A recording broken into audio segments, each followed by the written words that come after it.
Hello everyone, welcome back to Trignanam.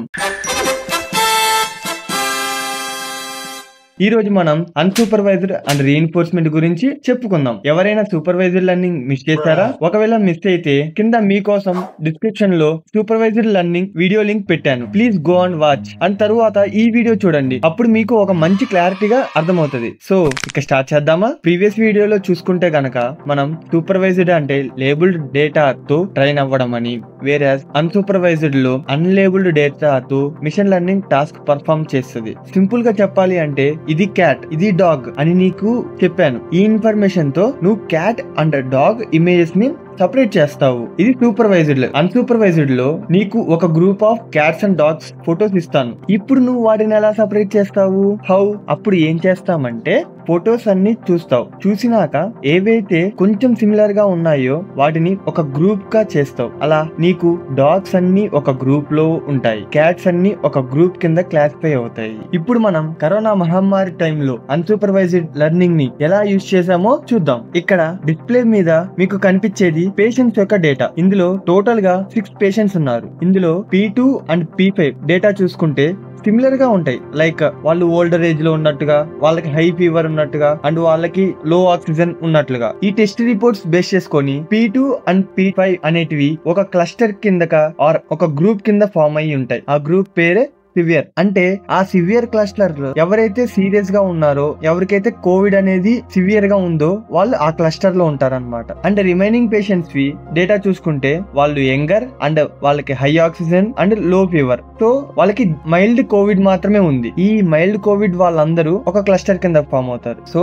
ఇదే simple గా unsupervised learning అంటే. ఈ అన్సూపర్వైజ్డ్ లెర్నింగ్ లో మేజర్ గా 3 అల్గోరిథమ్స్ ఉంటాయి. అవి ఏంటో ఇప్పుడు చెప్పుకుందాం. First one is K-means clustering, second one is hierarchical clustering, third one is principal component analysis PCA. K-means clustering ఇది one of the most popular clustering algorithm. ఇందులో K అంటే nothing but number of clusters. ఒకసారి దీని mechanism చెప్పుకుందాం. For example మన దగ్గర కొన్ని data points ఉన్నాయి అనుకుందాం. ఈ డేటా పాయింట్స్ నుంచి మనకి 2 క్లస్టర్స్ కావాలి అనుకుంటే ఇనిషియల్ గా మనం ర్యాండమ్ గా 2 డేటా పాయింట్స్ తీసుకుంటాం. ఇప్పుడు ఈ డేటా పాయింట్స్ అనేటివి initial centres of the 2 clusters. And A data point అయితే సెంట్రాయిడ్ కి నియర్ గా ఉన్నాయో అవి అన్ని ఒక క్లస్టర్ కింద వచ్చేస్తాయి. ఎప్పుడైతే ఒక క్లస్టర్ లోకి న్యూ డేటా పాయింట్ అనేది వచ్చిందో అప్పుడు సెంట్రాయిడ్ ని మనం రీకాల్కులేట్ చేయాలి. దీనిని K-means క్లస్టరింగ్ అని అంటాం. And the next one is hierarchical clustering. ఈ అల్గోరిథం లో క్లస్టర్స్ అనేటివన్నీ హైరార్కియల్ వేలో ఉంటాయి అనమాట.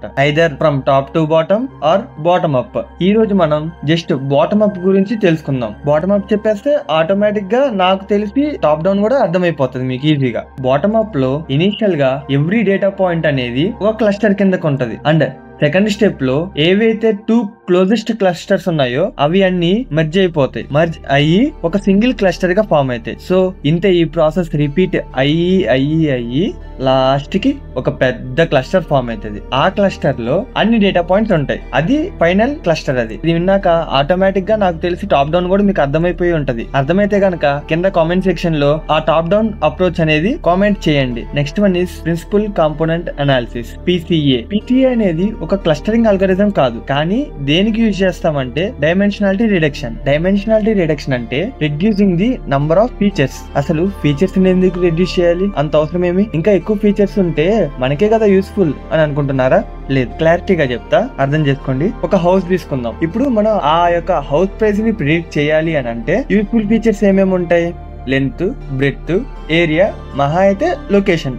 అలా కాకుండా length, breadth, area, number of bedroom, number of bathrooms, number of kitchens, location, number of balconies, number of gardens, ఇవన్నీ అన్నెసరీ ఫీచర్స్. ఇన్ని అవసరం లేదు. ఇన్ని ఫీచర్స్ ఇవ్వడం వల్ల ఏమైతుందంటే మోడల్ కి కన్ఫ్యూజన్ వచ్చేస్తుంది. అన్ని ఫీచర్స్ ని బేస్ చేసుకొని యాక్యురసీ మంచిగా ఇవ్వాలా అని అంటే ఇవ్వలేదు. సో అందుకే ఎక్కువ ఫీచర్స్ ఉన్న డేటాని తక్కువ ఫీచర్స్ కి మారుస్తాం యూజింగ్ PCA. దీని గురించి ఇన్ డెప్త్ మనం ఫర్దర్ గా నేర్చుకుందాం. Next one is reinforcement learning. ఇప్పటి వరకు మనం సూపర్వైజ్డ్ అంటే లేబుల్డ్ డేటా తోటి ట్రైన్ అవ్వడం అని చెప్పుకున్నాం. అండ్ అలాగే అన్సూపర్వైజ్డ్ అంటే అన్లేబుల్డ్ డేటా తోటి ట్రైన్ అవ్వడం అని చెప్పుకుందాం. బట్ ఇది అలా కాదు, ఇది ఎక్స్పీరియన్స్ తోటి ట్రైన్ అవ్వడం. Let us go through one definition. It is a type of machine learning where an AI agent learns to make decisions by performing actions in an environment to to achieve a goal. అంటే ఒక goal state కి reach అవ్వడానికి number of decisions అనేటివి తీసుకుంటా ఉంటది. Simple గా చెప్పుకోవడానికి ఒక ఎగ్జాంపుల్ తీసుకుందాం. ఇప్పుడు ఒక పప్పీని కూర్చోబెట్టాలి. Imagine I want to teach a puppy to sit. మనం సిట్ అని ఆర్డర్ చేసినప్పుడు పప్పీ అరవచ్చు, కరవచ్చు, పరిగెత్తచ్చు, ఏదో ఒక పొజిషన్ లో కూర్చుంటది కదా. అలా కూర్చున్నప్పుడు మనం దానికి ఒక పాజిటివ్ రివార్డ్ ఇచ్చామనుకో, ఓకే దిస్ ఇస్ కరెక్ట్ అని చెప్పి పప్పి అర్థం చేసుకుంటది. సో నెక్స్ట్ నుంచి ఎప్పుడైనా కూడా సిట్ అని అన్నప్పుడు కూర్చుంటది. ఇక్కడ ఏజెంట్ అంటే పప్పి, ఎన్విరాన్మెంట్ అంటే తను ఉంటున్న ప్లేస్, యాక్షన్ అంటే బార్క్ అవ్వడం గానీ, turn around or sit, reward అంటే positive reward or negative reward. Positive reward ఎప్పుడు ఇస్తాం? అది కరెక్ట్ గా చేసినప్పుడు ఇస్తాం. నెగిటివ్ రివార్డ్ ఎప్పుడు ఇస్తాం? అది తప్పు చేసినప్పుడు మనం దానికి నెగిటివ్ రివార్డ్ ఇస్తాం.